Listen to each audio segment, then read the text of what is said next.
You ask Tiger to solve. This deals with linear equations with one unknown. The final result is y equals 1 over 8. Let's solve it step by step. Simplify the expression. Expand the parentheses. Simplify the arithmetic. Multiply the coefficients. Group like terms. Simplify the arithmetic.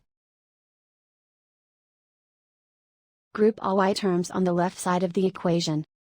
Subtract 4y from both sides. Group like terms.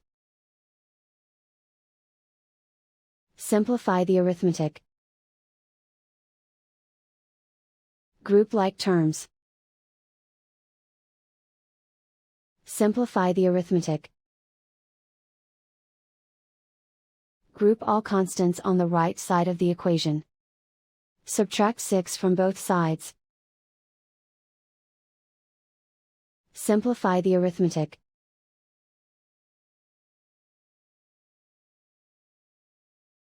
Isolate the y.